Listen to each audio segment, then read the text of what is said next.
आज मेरा डिस्कशन उन 12th के स्टूडेंट्स के लिए हैं जो भी एग्जाम में अपेयर हो रहे हैं और अब उनका नेक्स्ट टारगेट सीए बनना है। तो स्टूडेंट्स, सीए अगर आपको बनना है तो पहले कुछ चीज़ें आपको ध्यान में रखनी चाहिए। एक तो ये देखो कि सीए फर्स्ट अटेम्प्ट में ही क्यों बनना चाहिए और क्वालिटेटिव तरीके से क्यों बनना चाहिए। देखिए, सीए में चाहे सीए का एग्ज़ाम का जो तरीका होता है उसमें स्टूडेंट चाहे तो सीए जो फाउंडेशन की एग्ज़ाम होती है वो तो खैर एक ग्रुप में ही होती है, लेकिन सीए इंटरमीडिएट और सीए फाइनल के एग्ज़ाम में दो ग्रुप होते हैं और स्टूडेंट उसमें एक एक ग्रुप करके भी इंटर और फाइनल क्लियर कर सकता है और चाहे तो बोथ ग्रुप की एग्ज़ाम देके भी इंटर और फाइनल क्लियर कर सकता है। फिर भी हमें कुछ चीज़ें ध्यान रखनी है। और देखो क्या है कि जब आप सीए बन जाओगे, सीए बनने के बाद में आप जॉब में जाओगे तो वहाँ पे क्वालिटी का वैल्यू होता है।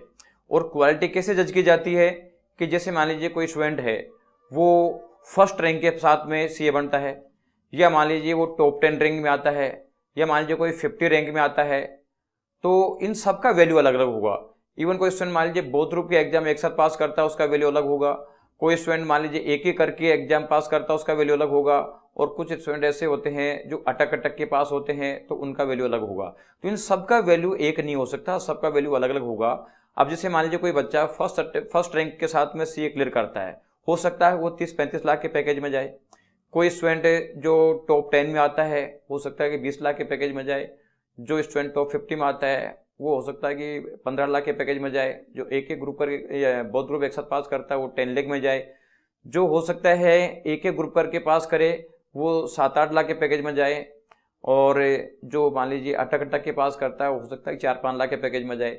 आज हमें सी ही बनना है तो हम ऐसा काम करें जिससे कि हमारा पैकेज पीक पे रहे, सबसे ज़्यादा पैकेज मिले। क्योंकि मान लीजिए कोई स्टूडेंट जो 5 लाख के पैकेज में जा रहा है, अब वो कई दिनों के बाद में 10 लाख के पैकेज में जाएगा, तो जिस समय वो 10 लाख के पैकेज में होगा उस समय जो स्टूडेंट 30 लाख के पैकेज में गया है वो कहाँ होगा आप सोच सकते हो। इसलिए हमें अगर सीए करना है तो कोशिश ये करो कि क्वालिटेटिव तरीके से की जाए, विद रैंक की जाए, जिससे कि आप सीए का वो बेनिफिट ले सको जिसके लिए आप सपने देख रहे हैं। बहुत सारे स्टूडेंट्स जब 12th करते हैं उस समय वो देखते हैं कि सीए फाउंडेशन की एग्ज़ाम तो इजी होती है, इसलिए सीए फाउंडेशन की एग्ज़ाम को वो इजी लेते हैं, सीरियस नहीं लेते।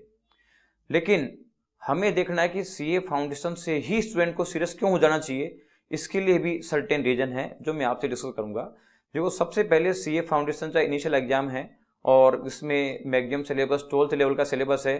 फिर भी सीए फाउंडेशन में ही स्टूडेंट को सीरियस होना पड़ेगा, क्योंकि वो केवल सीए फाउंडेशन क्लियर नहीं करना, उसको वो सीए बनेगा तो उसको सीए की ओवरऑल प्लानिंग करनी चाहिए, न कि केवल सीए फाउंडेशन की। क्योंकि देखिए, सीए फाउंडेशन जब आप एग्जाम देते हो, अभी आप 12th की एग्जाम दे के आओगे, फिर 12th के बाद में सीए फाउंडेशन में आओगे, तो सीए फाउंडेशन में अगर आपकी एक्सपेक्टेशन के अकॉर्डिंग मार्क्स नहीं आए या जितने सोच रहे उतने मार्क्स नहीं आए तो आपका फ्यूचर का टारगेट कम हो जाएगा। जैसे मान लीजिए कोई स्टूडेंट है जो सीए फाउंडेशन में रैंक के साथ क्लियर होता है तो वो इंटर में रैंक के लिए ट्राई करेगा, फाइनल में रैंक के लिए ट्राई करेगा और वो हाईएस्ट पैकेज में जाएगा। और मान लीजिए उसके सीए फाउंडेशन में कम मार्क्स आए, उसने सीरियस नहीं लिया, फाउंडेशन में कम मार्क्स आए, तो उसको ये लगेगा कि साहब 12th में तो बहुत अच्छे मार्क्स आते थे, फाउंडेशन में मार्क्स नहीं आ रहे, इसका मतलब सीए में मार्क्स नहीं आते, और वो आगे अपना टारगेट बिल्कुल लो टारगेट सेट कर लेगा। और जब लो टारगेट सेट कर लेगा तो वो रैंक में नहीं आएगा और वैसे सिंपल तरीके से पास हो गए, या हो सकता है एक एक ग्रुप करके पास करे। और एक एक ग्रुप करके जो स्टूडेंट पास करता है उसका वैल्यू वो नहीं होता जो रैंक के साथ पास करता है। इसलिए आपको सीए फाउंडेशन को आपको लूज नहीं लेना चाहिए, आपको सीए फाउंडेशन से ही सीरियस हो जाना चाहिए, जिससे कि आप उस क्वालिटी के साथ में सीए कर सको जो क्वालिटी आपको हाईएस्ट पैकेज दे सके। क्योंकि जितना आपके मार्क्स ज़्यादा आएंगे उतना ही आपका टारगेट ज़्यादा सेट होगा, उतनी ही ज़्यादा वर्किंग करोगे। इसलिए आपको अभी से ही सीरियस हो जाना चाहिए, आपको बिल्कुल भी वेट नहीं करना चाहिए कि साहब सीए फाउंडेशन के बाद में सीरियस होंगे। आपको बिगिनिंग से ही सीरियस होकर और स्ट्रॉन्ग तैयारी चालू कर देनी चाहिए। अब मैं आपसे डिस्कस करूंगा नेक्स्ट क्वेश्चन कि सीए फाउंडेशन की तैयारी वीएसआई जयपुर से क्यों करें। क्योंकि वीएसआई जयपुर में बहुत सारे बच्चे बहुत दूर दूर के आते हैं, यहाँ इंडिया के हर स्टेट के बच्चे आते हैं। तो कई बार स्टूडेंट देखते हैं कि सीए फाउंडेशन की तैयारी तो हम यहाँ लोकल से ही कर लेते हैं और उसके बाद में इंटर और फाइनल के लिए जयपुर चलेंगे, क्योंकि अभी स्टूडेंट्स की एज कम है या पहली बार घर से बाहर निकलेंगे। लेकिन देखो, सीए फाउंडेशन से ही वीएसआई ज्वाइन क्यों करना चाहिए, इसकी चीज़ें मैं आपसे डिस्कस करूंगा। कि वीएसआई केवल और केवल रिजल्ट में बिलीव करती है, और सीए फाउंडेशन से ही वो स्ट्रॉन्ग प्रिपरेशन कराती है, जिससे कि सीए फाउंडेशन में हाईएस्ट मार्क्स आए, उनके रैंक आए और आगे उसका रैंक के प्रति मोटिवेशन डेवलप हो, जिससे कि वो सीए क्वालिटी के साथ में क्लियर कर सकें। इसके लिए वीएसआई ने ये डिसाइड कर रखा है कि वो लिमिटेड स्टूडेंट पढ़ाएगी। वीएसआई अनलिमिटेड स्टूडेंट नहीं पढ़ाती है, बहुत कम बच्चे पढ़ाती है। जिससे सीए फाउंडेशन में हमारा टारगेट है कि 300 स्टूडेंट हम फेस टू फेस लेते हैं और 100 स्टूडेंट हम ऑनलाइन के थ्रू लेते हैं। सीए इंटर में भी हमारा टारगेट ये है कि हम 300 स्टूडेंट फेस टू फेस लेते हैं और 100 स्टूडेंट ऑनलाइन लेते हैं। इसके अलावा सीए फाइनल में अपन फेस टू फेस केवल 80 स्टूडेंट लेते हैं और 220 स्टूडेंट्स हम ऑनलाइन के थ्रू लेते हैं। ये कम बच्चे हम इसलिए लेते हैं क्योंकि इन पे पर्सनल अटेंशन हमें देना है, क्योंकि जब तक पर्सनल अटेंशन नहीं जाएगा, हर बच्चे के लिए अलग अलग प्लानिंग सेट नहीं होगी, जब तक रिजल्ट नहीं आ सकता।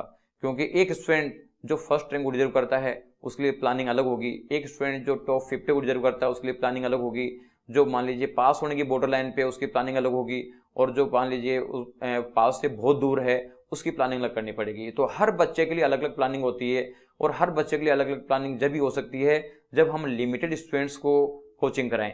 अगर हम अनलिमिटेड स्टूडेंट ले लेंगे तो उनके साथ में हम अलग अलग प्लानिंग कर ही नहीं पाएंगे, इसलिए हम ज़्यादा स्टूडेंट नहीं लेते, हम बहुत कम स्टूडेंट लेते हैं।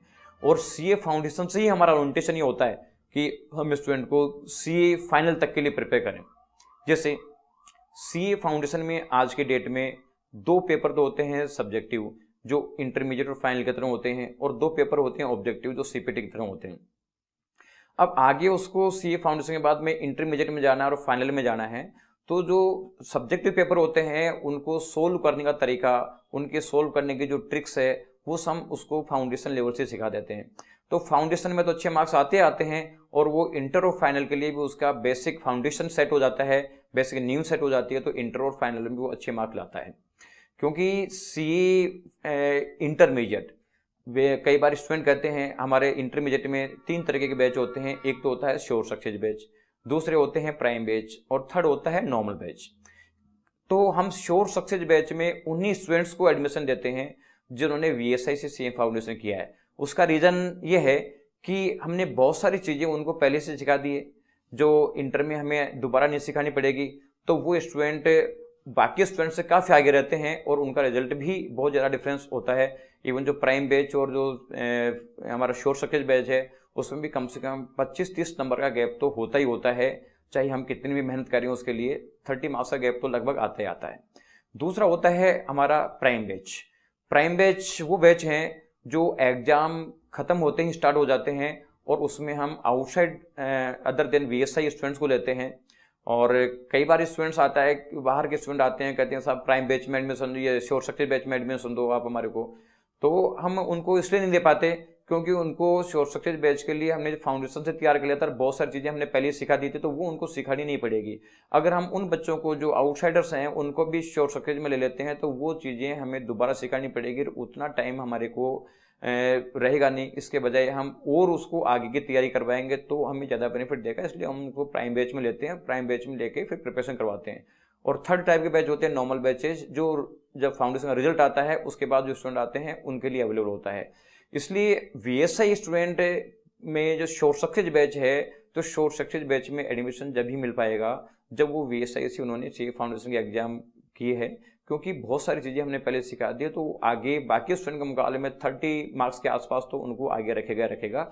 इसलिए अगर आप चाहते हैं कि श्योर सक्सेस बैच में आपको इंटरमीडिएट में के श्योर सक्सेस बैच में एडमिशन मिले तो फाउंडेशन से ही ज्वाइन करना पड़ेगा, क्योंकि हमारा जो टारगेट ये होता है कि बिगिनिंग से ही उसको इंटीग्रेटेड तैयारी कराई जाए। तो इंटीग्रेटेड तैयारी कराने से वो उसका ओवरऑल डेवलपमेंट होता है, और इसी का रिजल्ट है कि वीएसआई की जो टॉप रैंक्स आई है या जो फर्स्ट रैंक्स आई है उसमें अधिकतर बच्चे वो हैं जिन्होंने वीएसआई बिगनिंग से ज्वाइन कर लिया था, क्योंकि उनका ओरिएंटेशन बिगनिंग से हो गया था।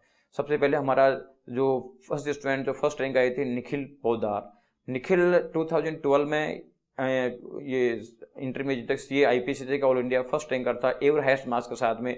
उसने सीपीटी से ही वीएसआई ज्वाइन कर लिया था, जिससे कि उसको ओरिएंटेशन अकॉर्डिंग रहा और वो टॉप पे पहुंचा।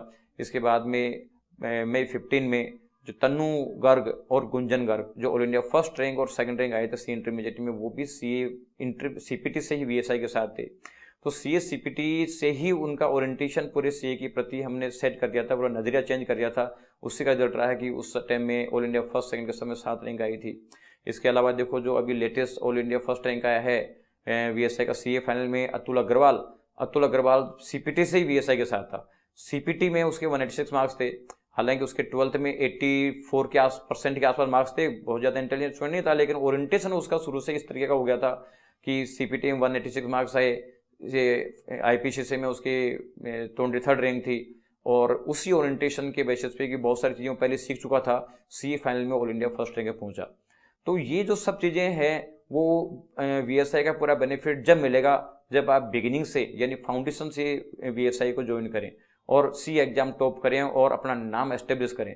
क्योंकि देखिए अगर CA अगर क्वालिटी तरीके से नहीं किया तो ये मान लो कि ढंग का पैकेज नहीं मिलेगा, आपको लगेगा कि CA में पैकेज नहीं मिलता, तो आपको चाहिए कि हमें शानदार पैकेज मिले, हमें अनबिलीवेबल पैकेज मिले, तो आप CA फाउंडेशन में हमारे पास आएँ, हम आपको इस तरीके का ग्रूम करेंगे जिससे कि आप टॉप रैंक के साथ में CA फाइनल क्लियर करें और अच्छे पैकेज में जाएं।